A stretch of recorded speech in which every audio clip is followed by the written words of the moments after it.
Paano nga ba nangyayari na ang isang kilalang-kilalang negosyante, ang pangalan na palagi nating naririnig, bigla na lang siyang magiging number one most wanted sa buong bansa? Yan yung tanong sa kaso ni Atong Ang. At yan yung susubukan nating himayin ngayon base sa mga ang ulat na pag-aresto. dala mo. Ang misyon natin, intindihin paano ba humantong sa ganitong kalaking manhunt. Sige, umpisa na natin at diretsuhin ko na sa pinakamalaking headline. Ang pagkuha Si ng baril Atong Ang, ay opisyal sa ganong ng karaming number pera, one madali most para sa wanted kanya. sa Pilipinas. At madali siya kumuha Ayon ng mga mismo sa security Department na of bibigyan niya Interior ang and Local kailangan. Government o Impormasyong DILG. magre-resulta Mismo. sa At pagkadakip hindi sa kanya lang yan, sa basta gitna ng mga titulo. kasong Yun na nga, hinaharap kaugnay may pa lang kasamang ng 10 19 na sabongerong pisong nawawala pabulya. sa Santa Cruz, 10 Laguna. milyon. Sa ngayon, Agad-agad bigo ang ang PNP tanong ko, CIDG na anong mahanap mensahe si Ang niyan? sa Bakit apat na mga ganyan properties kalaki? nito at Eksakto, yung Calabarzon. 10 bilyon ni Sunod Ward, na pupuntahan yan ang ay ilang pang isang properties ni Ang napakalinaw na sa signal. Visayas. Sinasabi niya na, Humiling na rin ang una, PNP sa napakataas ng Interpol priority na ng maglabas kasong ng red to. notice Pangalawa, laban kay Ang. parang Bagaman inaamin na naniniwala rin ang nila pulisya na nasa bansa pa nahihirapan ang silang negosyante. mahanap siya sa normal na Hiniling na rin paraan. ng PNP sa Kailangan na DOJ nila at ang Bureau of tulong ng Immigration publiko. na maglabas At para ng masira hold yung, departure order. yung posibleng pader ng katahimikan sa paligid niya, di ba? Oo, kasi sa 10 milyong piso, baka may isang taong malapit sa kanya na biglang mag-isip, teka, loyalty ba o 10 milyon? It's a psychological ang tool, hawak ng PNP kumbaga. CIDG sa At Camp para Crame. magkaroon tayo ng Ang buong 7 larawan, sibilyan naman balikan na natin mga yung empleyado ugat. ni Ang sa Bakit sabungan nga ba siya nasa tinutudis? kustodiya ng Dito na PNP. papasok yung bigat ng kaso. Ang buong manhunt na to umiikot sa pagkawala ng mahigit 100 sabungero. 100. Grabe. At yung warrant of arrest mismo, para yan sa mga kasong isinampa, kaugnay ng mga biktimang nawala sa Santa Cruz, Laguna. At hindi biro yung mga paratang kidnapping with homicide at kidnapping with serious illegal detention. Sandali, teka. Linawin natin yung kidnapping with homicide. Ibig sabihin ba niyan, ang teorya na agad ng prosekusyon, pinatay na ang mga biktima? Kahit wala pang katawan? Napakagandang tanong yan. Oo, sa batas natin, pwedeng magsampa ng ganitong kaso kahit wala pa yung katawan. Basta may sapat na circumstantial evidence. Yung mga ebidensya na nagtuturong una, dinukot sila, at pangalawa, may matibay na basehan para maniwala na patay na sila. So yung tagal ng pagkawala, mga testimonya, mga ganon. Tama. Kaya ang pagsampa ng ganitong kaso, sinasabi ng mga investigador na para sa kanila, hindi na ito isang simpleng missing persons case. Ang tinitingnan na nila ay isang malawakang, posibleng organisadong krimen. Malinaw na hindi lang ito tungkol sa isang taong nagtatago, no? Ito ay tungkol sa napakaraming pamilyang naghahanap ng hustisya. At heto pa, lalong nagiging komplikado dahil sa isang label na binigay sa kanya ng DILG. Tinagurian siyang armed and dangerous. Yes, at yung label na yan may kaakibat ng mga protocol yan eh. Ang unang ginawa agad ng PNP, kinansela yung lisensya ng 6 na baril na nakarehistro sa pangalan niya. Okay, standard procedure yan. Pero, dito papasok yung realidad, di ba? Seryoso ba silang dahil kinansela ang lisensya, wala na siyang access sa baril? Lalo na para sa isang tao na, sabi na rin ng DILG, napakalaki ng yaman. At yan mismo yung kinakatatakot ng mga otoridad. Malinaw na sinabi sa ulat na ang paniwala ng DILG, kayang-kaya niyang bumili ng mga baril na hindi lisensyado. Sabi nga nila, ang pagkuha ng baril ay sa ganong karaming pera madali para sa kanya yan. Pero hindi lang yan yung problema. May isa pang sinabi ang DILG na sa tingin ko mas kritikal, yung kakayahan niyang bumili ng loyalty. Yan. Yung bumili ng loyalty. Gaano kalaking problema yan para sa PNP? Ibig sabihin, posibleng kahit sa loob ng tracker team nila, kailangan nilang mag-ingat na baka may tumawag at may mas malaking alok. Dito mo makikita yung classic na dilema. Kapag ang kalaban mo ay hindi lang yung tao, kundi yung pera niya. Bawat plano nila, bawat intelligence na nakukuha nila, kailangan nilang isipin na, teka, baka malik to. Baka yung witness bayaran para manahimik o yung target may sariling safe house, may sariling security team.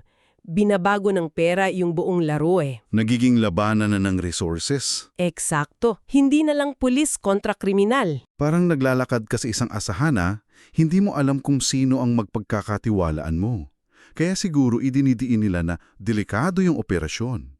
May isang anecdote pa nga sa source na ginamit nila, no, para suportahan yung claim na may violent tendencies daw siya, yung insidente di umano sa sabungan. Oo, yung Diumano'y nanampal siya ng isang kongresista. Yun nga. At kahit parang maliit yan kumpara sa mga kaso ngayon, para sa mga law enforcer, data point yan.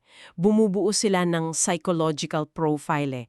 So yung insidenteng yon, ginagamit nila para i-reinforce yung narrative na eto, isang taong mainitin ng ulo, posibleng manlaban. Kaya kailangan nilang maghanda. At nakakaapekto yan sa paghahanda nila. Oo, inaasahan nilang posibleng magkaroon ng engkwentro. At ito rin siguro yung dahilan kung bakit nilinaw agad ng PNP wala kaming planong magsagawa ng extrajudicial killing. Parang inuunahan na nila yung posibleng kritisismo. Tama. It's a preemptive statement. Sinasabi nila, ang intensyon namin, arestuhin siya ng mapayapa, pero kasunod nun, yung diin na proprotektahan nila ang sarili nila. Pamamahala na rin yan sa public perception bago pa man mangyari yung operasyon. So malinaw, ang tingin sa kanya, delikado. Dahil dyan, paano na ba yung paghahanap sa kanya? May mga operasyon na bang nangyayari? Meron na. Ayon sa source, ang PNP CIDG nagsagawa na ng mga raid. 4 na property ni Ang sa Metro Manila at Calabarzon, tinarget nila. Pero ang resulta, bigo sila. 4 na property. Bigo. Anong ibig sabihin yan? 2 bagay. Una, pwedeng napakaganda ng intelligence na nakukuha niya, may nag-leak, o pangalawa, talagang napaka-sophisticated ng network na nagtatago sa kanya. Alam nila kung paano iwasan yung mga predictable na taguan. Kaya ang susunod nilang target sa Visayas na raw. Oo, pinalalawak na nila yung search area. At hindi lang sa Visayas, di ba? Kasi pinag-uusapan na rin yung labas ng bansa. May binanggit sa source tungkol sa Interpol Red Notice. Ano ba yan eksakto? Isipin mo na lang yan na parang isang international wanted poster. Ipinapadala yan sa lahat ng 196 na miyembrong bansa ng Interpol. So kapag may red notice ang isang tao, alertado na ang buong mundo. Kung susubukan niyang pumasok sa ibang bansa, may legal na basehan na para arestuhin siya. Parang digital tripwire sa lahat ng airport sa buong mundo. Mismo. By niyan, humiling din sila ng whole departure order dito sa atin. Bakit kailangan pa nun kung may red notice na? Magkaiba kasi yung purpose. Yung HDO para yan sa mga legal na daanan palabas ng Pilipinas, sa mga airport natin. Yung red notice para kung sakaling nakalusot na siya. Pero dito nagiging interesante. Ayon mismo sa records ng immigration, walang record na umalis ng bansa si Ang. So andito pa rin siya. Yan ang paniniwala ng PNP. Nandito pa rin siya sa Pilipinas, nagtatago. Which brings us back sa local manhunt. At dito, kailangan nating idiin na hindi lang sila tong ang focus. May mga nahuli na tama at hindi sila basta-basta. Ito, para sa akin, ang pinaka-critical na development sa kaso. May 10 opisyal at dating opisyal ng PNP na nasa kustodya na ng CIGG. 10. Hindi isa, hindi 2. 10 pulis. At bukod sa kanila, may 7 pang sibilyan. Mga empleyado raw ni Ang sa sabungan. Wow. Ano ang implikasyon niyan? 10 pulis, ibig sabihin ba nito kailangan nilang imbestigahan din ang sarili nilang hanay? Ito na yung game changer. Hindi na ito tungkol lang sa isang negosyante. Yung pagkakasangkot ng ganito karaming pulis, nagpapahiwatig yan ng isang sistema, isang makinarya, na posible ang krimen ay pinoprotektahan mula mismo sa loob ng institusyon. Grabe. Nagbubukas yan ng napakaraming tanong. Sino-sino sila? Ano ang ranggo nila? At yung pinakamahirap na tanong para sa PNP, sino pa ang kasama nila na nasa serbisyo pa rin? Ibig sabihin, ang manhunt para kay Ang, isang bahagi lang. Meron ding internal cleansing na dapat mangyari.